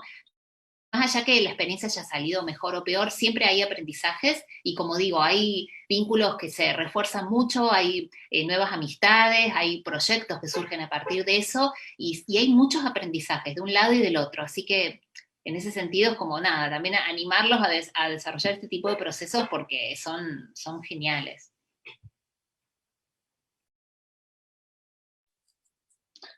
Es una pregunta muy interesante, ¿qué pasa en el después? Y también, ¿qué entendemos por ese después? Porque, en nuestro caso que tenemos un espacio y que estamos como anclados a este territorio, en realidad yo no diría que ha habido un después. Por supuesto que hay procesos y que van cerrando, pero en ese sentido para nosotros es muy importante la herramienta de retroalimentación que tenemos con todas las comunidades con las que trabajamos. Y esa pregunta que nos hacen ahora, más bien nosotros la hacemos. ¿Qué quieren hacer después?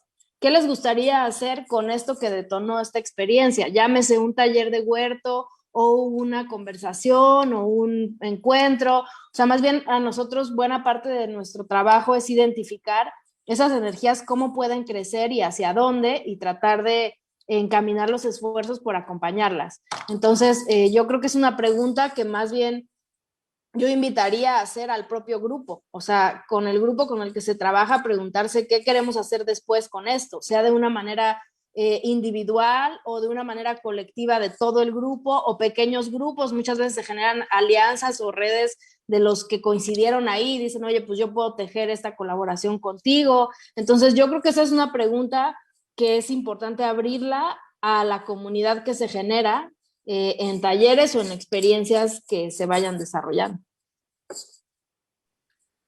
Muchísimas gracias. Me ha gustado, ¿no? Que hay muchos tipos de después y esa pregunta compartirla, ¿no? Y que de alguna manera es compartir también esa gobernanza, ¿no? Esa cogobernanza de ese trabajo que se hace de forma colaborativa. Y la verdad que es un melón, ¿no? No siempre es fácil, pero creo que es muy importante el ver cómo se sostiene o qué ocurre en esos después. Creo que Nicole, ¿no? Sí, ha levantado la manita aquí por Zoom. Si quieres, Nicole, activar tu cámara y tu micro para... Claro.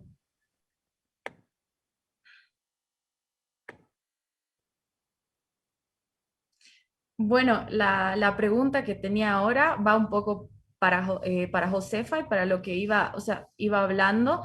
Mencionaba mucho el espacio físico de Casa Gallina y cómo el espacio físico les permite tener, o sea, el hecho de tener una sede, ¿no? Les permite tener este tipo de colaboraciones, de interacciones. Y me parece súper interesante eso porque si bien existen, ¿no?, las ideas de proyectos que confluyen en personas que quieren proponer algo y quizás se quedan netamente en colectivos, que bueno, están esparcidos y son un poco más, con trabajos un poco más efímeros, digamos, en este caso.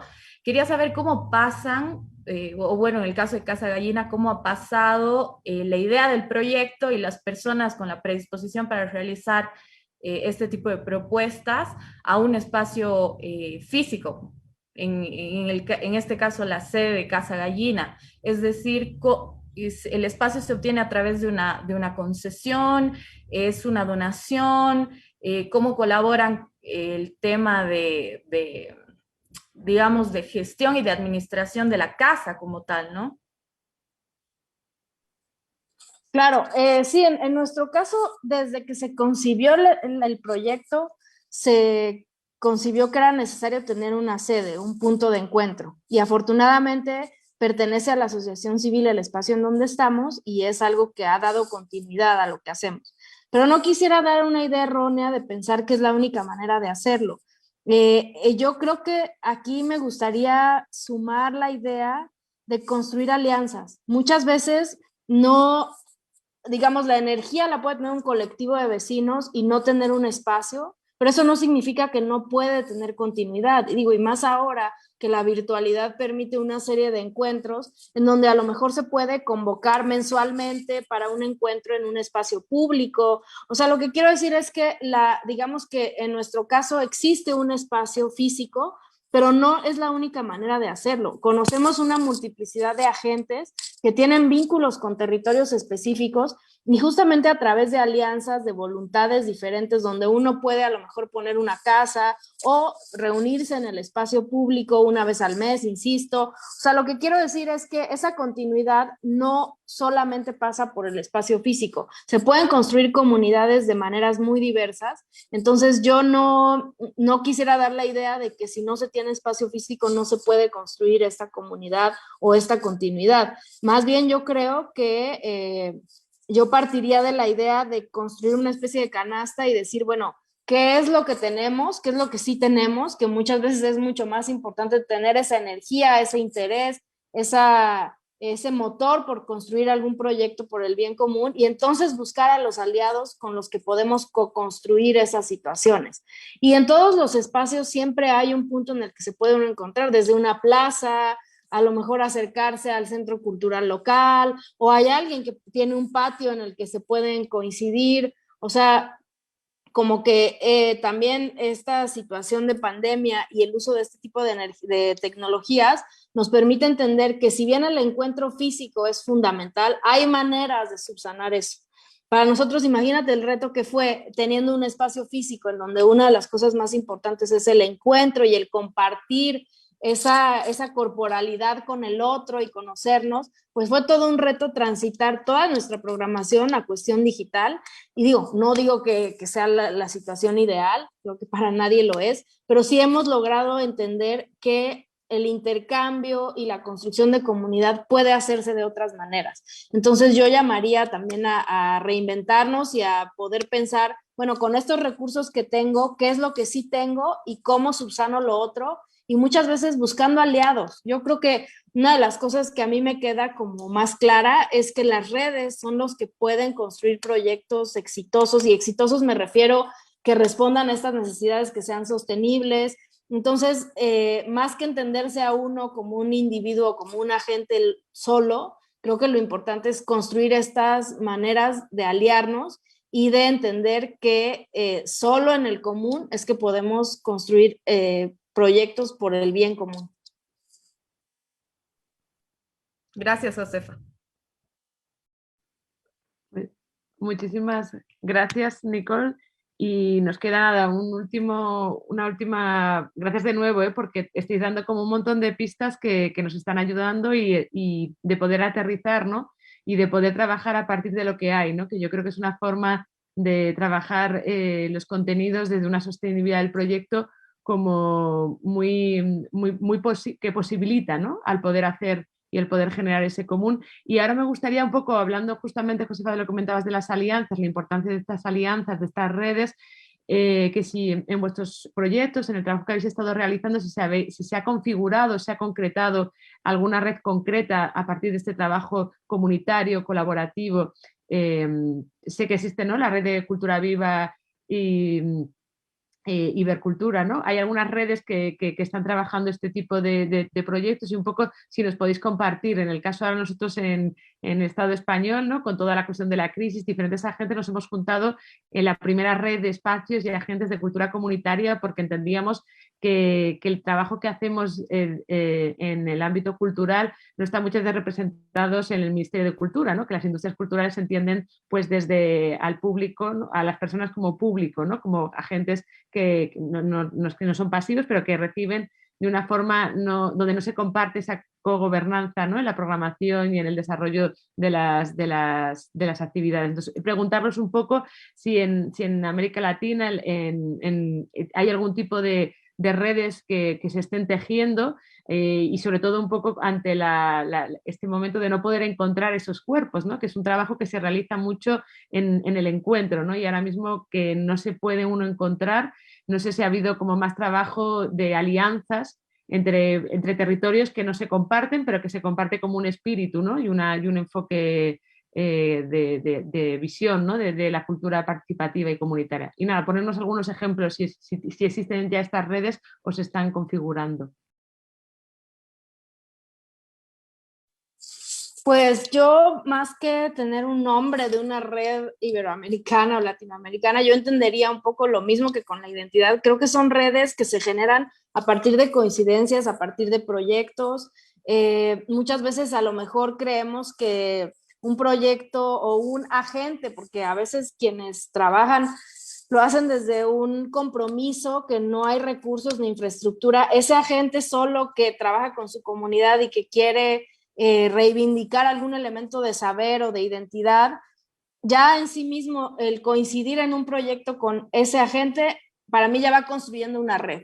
Entonces, es el reto que tenemos en Casa Gallina y en lo que estamos enfocados, en construir esa red que no requiere para mí un título, sino más bien poder posibilitar encuentros con agentes, llámense organizaciones, llámense individuos, que tengamos preocupaciones en común y que podamos generar proyectos en los que coincidamos, cada uno poniendo sobre la mesa lo que tengamos en nuestro acervo, ¿no? Algunas veces será una narrativa que ya se generó, otras veces que es muy valioso ese vínculo con ese territorio, ese conocimiento de los saberes que se generan ahí, de las inquietudes que existen ahí, y insisto, es nuestra línea principal desde el 2019, poder proporcionar, brindar, facilitar estos encuentros entre iniciativas que compartimos preocupaciones. Creo que habemos muchos y a veces lo más difícil es encontrarnos y encontrar los espacios para conversar, para coincidir, para desarrollar proyectos. Entonces creo que también esto que están haciendo ustedes hoy con los proyectos que nos han contado y que nos compartiste ayer es muy valioso, porque no solamente es lo que se genera en cada uno, sino poder conocer al otro y pensar qué podemos hacer en colectivo. Entonces, creo que pues esto en lo que estamos hoy construye una de esas redes, y más bien pues lanzar hilos para ir tejiendo esas colaboraciones, creo que es para nosotros una cosa que es muy importante. Si nosotros podemos... redes a partir de mapeadores, lo que logramos hacer es un grupo bastante activo de Facebook que pueden entrar y que hay muchísimas experiencias y funcionan. ¿Vieron cómo son los grupos de Facebook? Que a veces funcionan y a veces no. Pero con preguntas, pero hay 1000 y pico de personas, o sea que es bastante, o 2000 y pico de personas, es bastante, y hay muchas experiencias, y hay bastante intercambio de ideas y de preguntas. Ay, tengo una comunidad con chicos, ¿cómo podemos hacer? Que esto, que lo otro, con niños, ¿no? Niñes, o o material, alguien tiene algún libro que hable de esto, que de lo otro, y ahí se genera esa comunidad virtual, pero que está bastante buena, que si entran a la página de Iconoclasistas en Facebook, creo que se entra Sí, al grupo, hay un link al grupo, que ni me acuerdo el nombre en este momento, porque es más largo, Taller de Mapeo Colectivo, y que está funcionando bastante, que está bueno, y que ahí, o sea, que nosotros mucho no hacemos, sí, vemos si lo que se publica tiene que ver con el mapeo o no, pero hay muchísimas experiencias que se están compartiendo, y bueno, y después hay un montón de redes que son redes afectivas, que nosotros formamos parte, pero que son quizás hasta anteriores a la pandemia, anteriores a todo, y después, bueno, yo no sé si soy bueno para dar, pero las redes feministas acá en Argentina, quizás Julia puede... Son las más fuertes que hay ahora en Argentina, son las que se están generando, que tienen más potencia y mayor... Sí, redes que interseccionan un montón de temáticas, ¿no? O sea, me parece que eso también es lo que está bueno, que por ahí no son redes, hay redes abocadas a, no sé, espacios culturales o artistas visuales o etcétera, ¿no? Pero después hay redes muy interseccionales que permiten como la confluencia de distintos agentes, y en ese sentido está bueno también porque se traman alianzas como más duraderas en el tiempo. Hay muchas, la verdad que no sabría por dónde empezar. Pero que eso está bueno porque cada vez que se pregunta dónde actuar, existen esas redes. Claro. Entonces se puede actuar sobre esas redes que ya tienen vida propia. A mí me cuesta mucho pensar nuestro territorio por fuera de las redes, porque acá todo es red. Como yo decía al principio, ¿no? Es muy fuerte la autogestión, y en una época era muy fuerte la autofinanciación en ese sentido. Entonces se hacía todo muy por fuera de lo institucional. Eso fue cambiando con el tiempo a partir del acceso a distintos recursos. Entonces hay como una autoorganización y una alianza muy fuerte entre la mayoría que nos conocemos, y bueno, y nada, y se piensa en estrategias en conjunto y demás, pero quizás son más informales, no tienen un nombre, es como que uno ya sabe dónde acudir, porque no sé, nada, porque te cruzás en el mismo espacio, o te cruzás a partir de la misma temática que trabajás, que la temática también va generando sus redes. Acá está muy fuerte, que también lo mencionaba José, el tema de la lucha contra los extractivismos, contra todo ese tipo de proyectos, y ahí, bueno, el feminismo tiene un lugar muy fuerte, ¿no? En las comunidades indígenas, campesinas, rurales y obviamente urbanas. Entonces, bueno, ha tomado otra relevancia también.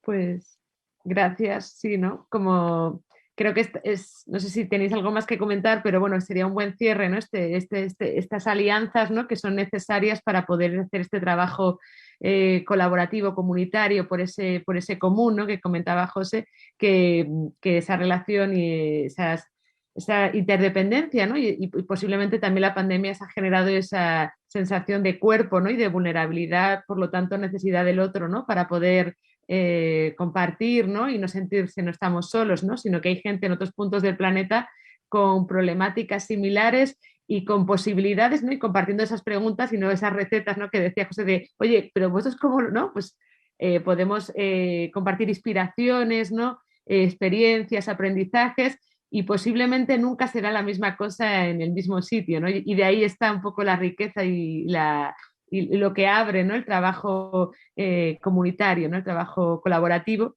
Y nada, agradeceros muchísimo vuestro tiempo. Creo que, no sé, que nos da muchísimas ganas de seguir con el siguiente módulo, ¿no? Esta pequeña, parece, tutoría colaborativa, ¿no? O colectivizada, ¿no? Compartiendo la conversación por el canal de Facebook del Centro Cultural de España, de La Paz. Y no sé si queréis comentar para el cierre, tanto José Casagallina, Iconoclasistas, alguna cosa así. Nosotros que cierre Josefa. Que cierre Josefa, sí, bien arriba. No, solamente nada, agradecer obviamente la invitación. Encontramos muchos puntos en común y muchas formas similares de ver los territorios y de ganas de interactuar y de intervenir y de poder dialogar. Entonces, también queda hecha la invitación a seguir el contacto y a encontrarnos por otros espacios y por otras redes. Eso nada más, mandarles un abrazo grande. Sí, agradecerles, ha sido una conversación muy enriquecedora, tanto con los iconoclasistas como con los participantes, y escuchar sus inquietudes, bueno, también nosotros aprendemos mucho. Felicitarlos porque creo que justo coincidir en estas inquietudes pues da un poco una esperanza de que habemos gente que estamos construyendo otras maneras de entender el mundo, y pues en lo que podamos coincidir, ya tienen ahí el contacto a través de Facebook, a través de la página, y pues sí, mantengámonos en comunicación, porque creo que lo más importante de las redes, más que un nombre, es que estén vivas.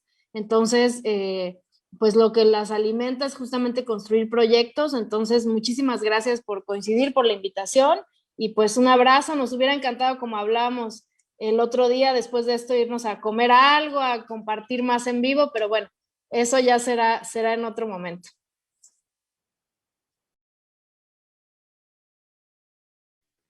Sí, totalmente. Ahora nos dan ganas como lo de Oruro. Nos vamos todas a Oruro a preparar, bueno, estamos fuera de carnaval, pero para ir en ese post o pre-carnaval.